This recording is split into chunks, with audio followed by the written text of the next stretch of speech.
Acheguem-se mais perto da fogueira, que a noite esfriou de repente, não foi? Sentem-se, acomodem-se. Deixem que o crepitar das chamas acalme os vossos pensamentos, porque a história que vos trago hoje é daquelas que arrepiam a alma, daquelas que fazem a gente olhar para o lado na escuridão e duvidar do que os nossos ouvidos nos dizem. Era uma vez, numa vila encravada entre montanhas antigas e vales profundos, uma casa antiga, com paredes grossas de pedra e telhado coberto de musgo, que parecia ter nascido ali, enraizada na terra como uma árvore centenária. Era ali que eu morava, e foi ali que conheci o meu vizinho, o Sr. Elias. O Sr. Elias era um enigma, um homem de poucas palavras, rosto marcado pelo tempo e olhos que pareciam guardar segredos antigos. Morava na casa geminada à minha, uma casa idêntica, espelhada na arquitetura, mas terrivelmente diferente na atmosfera. A minha, cheia de luz e vida, com o cheiro de bolo a sair do forno, e o som das gargalhadas dos meus filhos a ecoar pelas paredes. A dele, sombria, silenciosa, com as janelas sempre fechadas e um ar de mistério que pairava no ar. Nunca fomos amigos íntimos, o Sr. Elias e eu. Cumprimentávamos-nos na rua, trocávamos algumas palavras sobre o tempo, sobre as colheitas, sobre a vida na vila. Mas sentia que ele se mantinha distante, como se existisse uma barreira invisível entre nós. Via-o muitas vezes, a caminhar sozinho pela floresta, com um saco de lona ao ombro, a cabeça baixa, absorto em pensamentos que eu não conseguia decifrar. Sabem, aquela vila era um lugar calmo, pacato, onde nada de extraordinário acontecia. Os dias passavam lentos, marcados pelo trabalho no campo, pelas conversas no café da praça, pelas festas religiosas que animavam a comunidade. Mas, de repente, a calmaria foi quebrada, o Sr. Elias desapareceu. Numa manhã, ele simplesmente não estava mais lá. A casa dele, silenciosa como sempre, parecia ainda mais vazia. A porta, trancada, as janelas fechadas. Ninguém o tinha visto sair. Ninguém sabia para onde ele tinha ido. A polícia foi chamada, investigou, fez perguntas, vasculharam a casa, a floresta, os arredores da vila, mas não encontraram nada. Nenhuma pista, nenhum sinal, nenhum vestígio do Sr. Elias. O desaparecimento dele gerou um burburinho na vila. As pessoas cochichavam pelos cantos, especulavam sobre o que poderia ter acontecido. Alguns diziam que ele tinha fugido, cansado da vida pacata da vila. Outros, mais supersticiosos, falavam em forças sobrenaturais, em espíritos da floresta, em mistérios antigos que envolviam a família do Sr. Elias. Eu confesso, não sabia o que pensar. Sentia apenas uma estranha angústia, um pressentimento de que algo terrível tinha acontecido. E à medida que os dias passavam, esse pressentimento só fazia aumentar. Porque, vejam bem, o Sr. Elias tinha desaparecido, mas eu ainda o ouvia. No início, eram apenas sussurros, ruídos baixos, quase imperceptíveis, que vinham da parede que separava a minha casa da dele. Achava que era a minha imaginação, que o silêncio da casa dele estava a pregar-me partidas. Mas com o tempo, os ruídos foram ficando mais fortes, mais nítidos. Comecei a ouvir passos, passos lentos, arrastados, como se alguém estivesse a andar pela casa dele, de um lado para o outro. Ouvia o ranger do soalho, o abrir e fechar de portas, o som de objetos a cair no chão, e o pior de tudo, comecei a ouvir a sua voz. Não eram palavras claras, compreensíveis, eram apenas murmúrios, gemidos, sons guturais que me gelavam o sangue nas veias. Parecia que ele estava a falar sozinho, a lamentar-se, a implorar por ajuda. No início, tentei ignorar. Tentava convencer-me de que era a minha mente a pregar-me partidas, que o estresse do desaparecimento dele estava a afetar-me. Mas era impossível. Os sons eram demasiado reais, demasiado constantes. Uma noite não aguentei mais. Peguei numa lanterna e saí para o quintal. Caminhei até a parede, que separava a minha casa da do Sr. Elias, e encostei o ouvido na pedra fria. E ali, no silêncio da noite, ouvi a sua voz fraca, rouca, cheia de dor, a sussurrar palavras que eu não conseguia entender. Mas no meio daquele murmúrio incompreensível, consegui distinguir uma palavra. Ajuda! O meu coração disparou. Senti um arrepio percorrer-me o corpo todo. O Sr. Elias estava vivo. Estava preso em algum lugar da casa dele, e precisava da minha ajuda. Na manhã seguinte, fui à polícia, e contei o que estava a ouvir. Eles, claro, não acreditaram em mim. Disseram que era a minha imaginação, que eu estava a ficar obcecado com o desaparecimento do Sr. Elias. Mas eu insisti, implorei para que eles voltassem a investigar a casa dele. Finalmente, depois de muita insistência, eles cederam. Au! Foram até a casa do Sr. Elias, arrombaram a porta e entraram. Eu fiquei à porta, com o coração na boca, a esperar por notícias. Os minutos pareciam horas. O silêncio da casa era ensurdecedor. De repente, ouvi um grito de horror, vindo de dentro da casa. Os polícias saíram da casa, pálidos, com os olhos arregalados. Não conseguiam falar, apenas apontavam para dentro da casa, com as mãos trêmulas. Entrei na casa, hesitante, com a lanterna na mão. O cheiro era nauseabundo, uma mistura de mofo, umidade e, algo mais, algo pútrido, que me embrulhou o estômago. A casa estava escura, empoeirada, abandonada. Os móveis estavam cobertos de lençóis brancos, como fantasmas à espera de serem despertados. Segui os polícias até a cave. Um lugar escuro, úmido, com paredes de pedra, e um cheiro ainda mais forte, mais nauseabundo. E ali, no fundo da cave, encontrei-o, o Sr. Elias. Estava preso numa cela improvisada, construída com tábuas de madeira e barras de ferro. Estava magro, fraco, com o rosto coberto de barba, e os olhos fundos, cheios de terror. Ele olhou para mim, com um olhar de súplica. Tentou falar, mas apenas conseguiu emitir um gemido fraco. A polícia libertou-o da cela e levou-o para o hospital. Eu fiquei ali, na cave, a tentar processar o que estava a acontecer.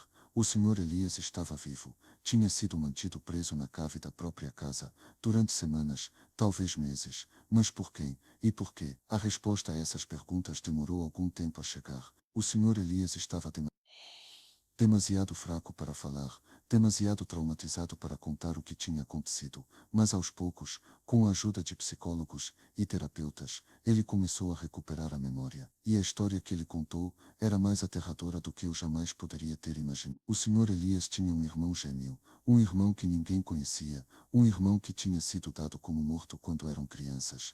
Mas o irmão não tinha morrido. Tinha sido criado numa instituição para doentes mentais, longe da família, longe do mundo, e um dia, ele tinha escapado, tinha vindo procurar o irmão, cheio de ódio, cheio de rancor, queria vingar-se da vida que o irmão tinha tido, da felicidade que ele nunca tinha conhecido. Invadiu a casa do Sr. Elias, prendeu-o na cave e assumiu a sua identidade. Passou a viver a vida do irmão, a usar as suas roupas, a frequentar os seus lugares, mas a sua sanidade mental era precária. A sua paranoia aumentava a cada dia. Começou a ouvir vozes, a ter alucinações, a perder o controlo, e no meio da sua loucura, cometeu um erro que me permitiu ouvir o Sr. Elias através das paredes. Ele tinha tentado silenciar o irmão, abafando-o com almofadas, amordaçando-o com panos, mas no meio da sua confusão mental, tinha deixado uma fresta, uma pequena abertura que permitia que a voz do Sr. Elias se propagasse pelas paredes da casa, e foi essa voz fraca,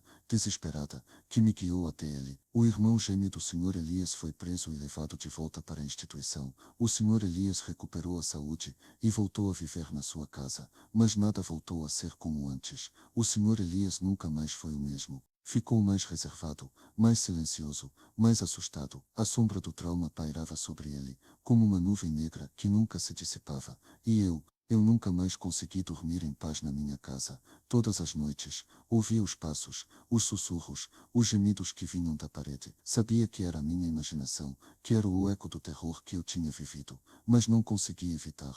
O medo tinha se instalado em mim, como uma raiz profunda que me prendia àquela casa, àquele passado. E por isso, estou aqui hoje, a contar-vos esta história, para que saibam que o mal existe, que se esconde nos lugares mais inesperados, que pode estar mais perto do que imaginamos, e para que nunca se esqueçam de que, por vezes as paredes têm ouvidos, e que por mais silenciosas que sejam, podem guardar segredos terríveis. Agora, aproximem-se mais da fogueira, a noite está escura e fria, e quem sabe o que se esconde lá fora, na escuridão, quem sabe o que as paredes estão a sussurrar. Pronto, está bom por hoje.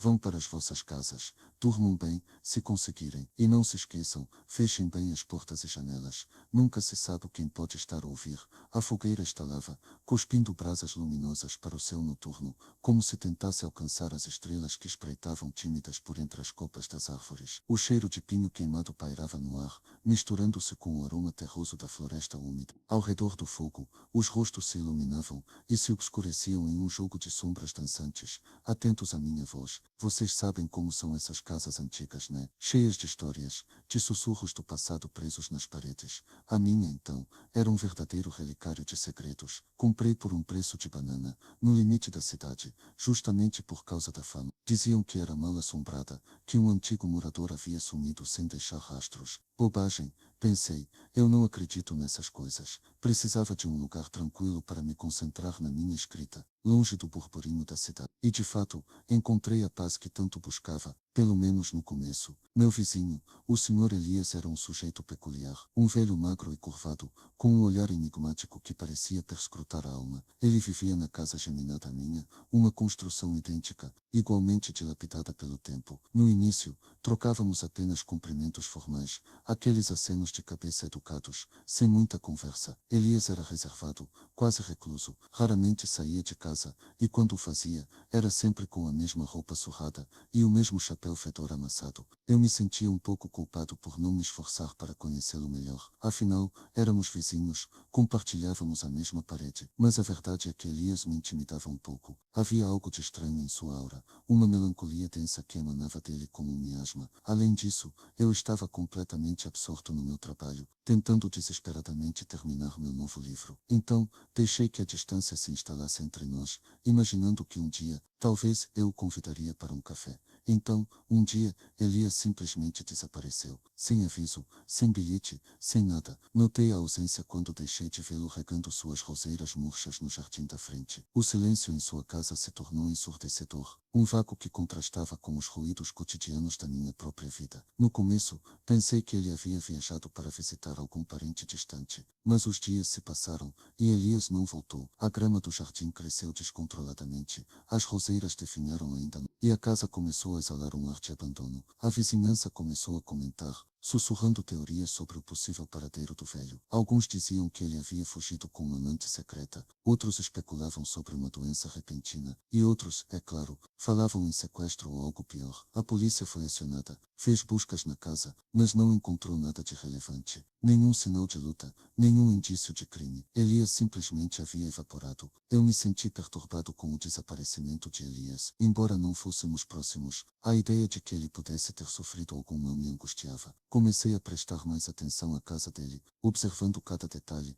cada mudança. Uma obsessão silenciosa tomou conta de mim, alimentada pela culpa e pela curiosidade mórbida. Foi então que comecei a ouvi-lo. No início, eram apenas ruídos sutis, quase imperceptíveis, vindos da parede que separava nossas casas. Arranhões leves, como se alguém estivesse arrastando um móvel. Murmúrios indistintos, como se alguém estivesse falando em voz baixa. Pensei que estava ficando louco, que o estresse do trabalho e a preocupação com Elias estavam me pregando peças. Mas os ruídos se tornaram mais frequentes, mais intensos. Comecei a ouvir passos, pesados e lentos, percorrendo os cômodos da casa vizinha. O som de portas se abrindo e fechando, o tilintar de objetos caindo no chão. E às vezes, um gemido baixo e aflito, como se alguém estivesse sofrendo. Eu me sentia apavorado, mas também fascinado. Sabia que Elias não estava ali, que a casa estava vazia, mas os sons eram inegáveis, reais. Comecei a questionar minha sanidade, a duvidar dos meus sentidos. Talvez eu estivesse realmente enlouquecendo.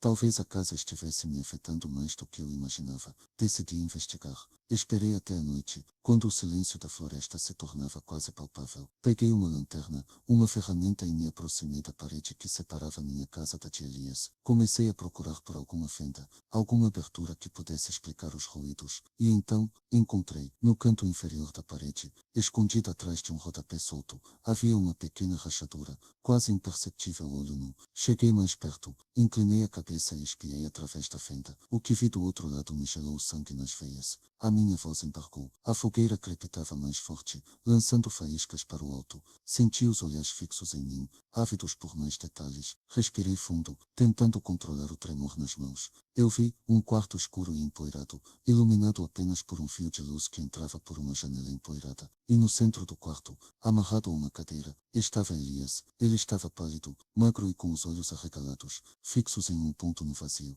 Sua boca estava amordaçada com um pedaço de pano sujo, e suas mãos estavam amarradas às costas da cadeira. Ele tentava se mover, se debater, mas estava completamente indefeso. Eu entrei em choque. Não conseguia acreditar no que estava vendo. Elias estava vivo, preso em sua própria casa. Mas quem o havia feito isso? Por quê? A minha mente girava em busca de respostas, mas só encontrava perguntas. Sem pensar duas vezes, forcei o rodapé e abri um buraco maior na parede. Com a ferramenta, consegui alargar a rachadura até que pudesse passar para o outro lado. Entrei no quarto de Elias, com o coração batendo forte no peito. Ele me viu e seus olhos se encheram de lágrimas. Ele tentou falar, mas só conseguiu emitir gemidos abafados pela mordaça. Corri até ele, retirei a mordaça e desamarrei suas mãos e pés. Ele estava fraco, desidratado e faminto. Depois de dar-lhe água e comida, Elias começou a me contar sua história. Ele disse que havia sido sequestrado por um homem misterioso, um sujeito alto e corpulento, com um rosto marcado por cicatrizes.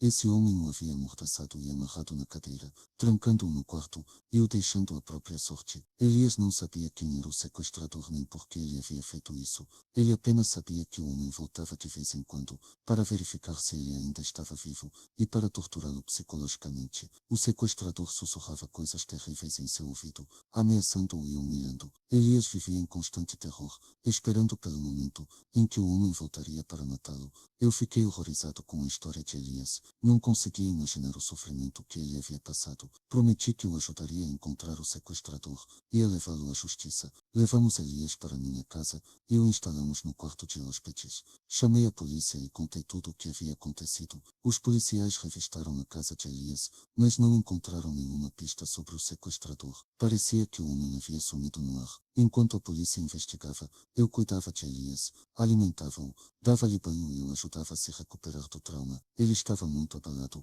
com medo de sair de casa e de ficar sozinho. Eu me tornei seu protetor, seu amigo, sua família. Mas a paz durou pouco. Uma semana depois de Elias ser resgatado, comecei a ouvir os ruídos novamente. Desta vez eles vinham da minha própria casa. Arranhões nas paredes, passos no corredor, sussurros no meu ouvido. Eu sabia que o sequestrador havia voltado. Ele estava me observando, me espreitando, esperando o momento certo para atacar.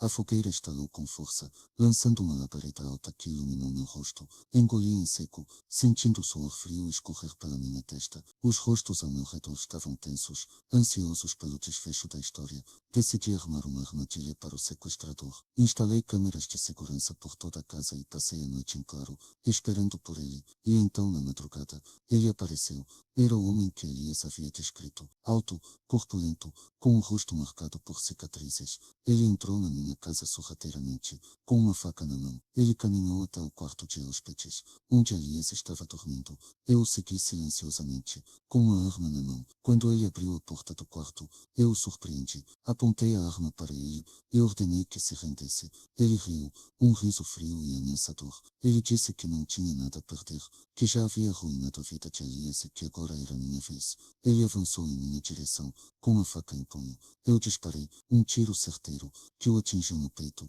e o homem caiu no chão, agonizando. Eu chamei a polícia e a ambulância. O sequestrador foi levado para o hospital, onde morreu algumas horas depois. A polícia investigou o passado do sequestrador e descobriu que ele era um antigo inimigo de Elias. Os dois haviam se envolvido em um negócio sujo anos atrás, e o sequestrador havia jurado vingança. Com a morte do sequestrador, Elias finalmente encontrou a paz que tanto buscava. Ele se mudou para outra cidade, onde recomeçou sua vida. Nós mantemos contato até hoje, e ele sempre me agradece por ter salvo sua vida. Mas os ruídos nunca cessaram completamente. Às vezes ainda os ouço nas paredes da minha casa. Arranhões, passos, sussurros. Talvez sejam apenas a minha imaginação. Talvez sejam os fantasmas do passado. Ou talvez o sequestrador não tenha sido o único a habitar aquela casa. Apaguei a fogueira com um galho úmido, lançando uma nuvem de fumaça para o céu. O silêncio da floresta se intensificou, interrompido apenas pelo canto distante de uma coruja. Levantei-me e caminhei para dentro da cabana, deixando os outros à beira da fogueira, mergulhados em seus próprios pensamentos. A história havia terminado, mas o medo talvez permanecesse.